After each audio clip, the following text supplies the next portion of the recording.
11 до 13 януари 2013 година доброволци на гражданска инициатива България без дим започнаха целеви съвместни проверки на заведения, системно нарушаващи забраната за тютюнопушене на обществени места. Проверките се провеждат от държавните здравни инспектори и полицията в тясно сътрудничество с граждани и експерти на гражданската структура. Тази вечер те ще бъдат водени от гражданските навигатори на България без дим, за да се избегне каквото и да е съмнение за безпристрастност на акцията. Целта им е да се наложат гражданския интерес и върховенството на закона, като се пресекат опитите за пренебрегване на забраната за тютюнопушене на обществени места. Характерно за този тип проверки е, че доброволци и експерти на България без дим подготвят и координират проверките въз основа на сигнали за нарушения, получени чрез националната гореща телефонна линия 0700 20 009 или през интернет сайта бездим.org. По време на съвместните проверки гражданските доброволци влизат като клиенти в заведения, след като се уверят, че нарушението се случва и може да бъде документирано от държавните контролни органи, доброволците подават сигнал по телефона към диспетчер на България без дим, който насочва към заведението най-близкия проверяващ екип.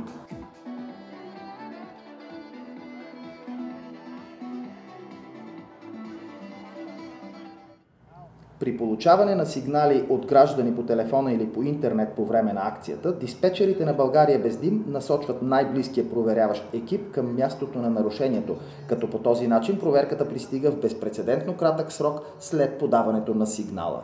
Какво е усещането преди акцията за вас, за Вера? Странно, не знам какво да очаквам. Надявам се да не ме набият някъде. Стоя на телефона тук. Той, който ми е в ухото, чакам щаба да каже къде и какво правим. През първия нощен уикенд от началото на проверките са проверени над 50 заведения в София и са установени документално 6 нарушения, за които се издават актове от регионалните здравни инспекции. Участие в първите проверки взеха 8 инспектори, 2 патрула на полицията, над 20 доброволци на България без дим и снимачни екипи.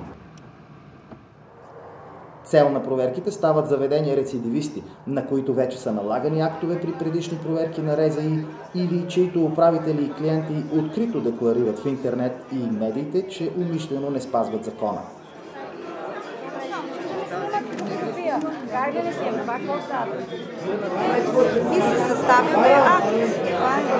Установихме, че има заведения, нощни особено, с които все още се пуши. За щастие установихме, че заведения, за които бяхме получили сигнали, че активно се пуши вечер, са преустановили тази практика. Но е важно да се отбележи, че от тук насетне ще продължават активните проверки както на държавните органи, заедно с доброволците. И проверките няма да спрат, ще продължават занапред, докато законът не започне да се спазва. По време на първите проверки бяха осуетени опити от страна на управители и собственици на заведения да възпрепятстват достъпа на инспектори. Подобни опити са безпредметни при положение, че граждани в заведението свидетелстват за извършеното нарушение, а съпротивата срещу държавните контролни органи и полицията се санкционират строго от закона, предупреждават правните експерти на България без дим. За вас това, че с вас вървят по един или по няколко граждански доброволци, има ли някаква разлика за вас това? Не, няма разлика, защото и в други дни, когато сме правили проверки, си протичат проверките съвсем по този начин. И не ви пречат, надяваме се? Не. Гражданските доброволци на инициативата, както и инспекторите, могат да влязат в заведението по всяко време като клиенти, докато полицията ги чака отпред, за да гарантира сигурността им. Благодарение на тази практика вече бяха наложени повторни актове на заведения, където се правят систематични опити за неприлагане на действащия закон.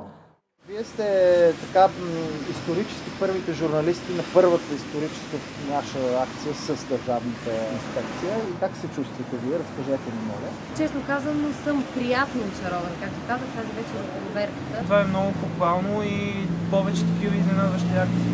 Смятате ли, че е полезно да сътрудничат граждани и инспектори, държавни полицаи, пък в случая и медии? Според мен това е най-важното дори.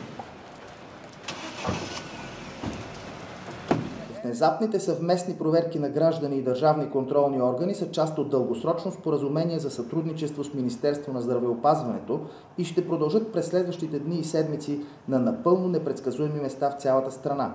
Така ще покажем, че заедно граждани и държавни органи сме част от спазването и прилагането на забраната за тютюнопушене на обществени места, както подобава на едно европейско общество.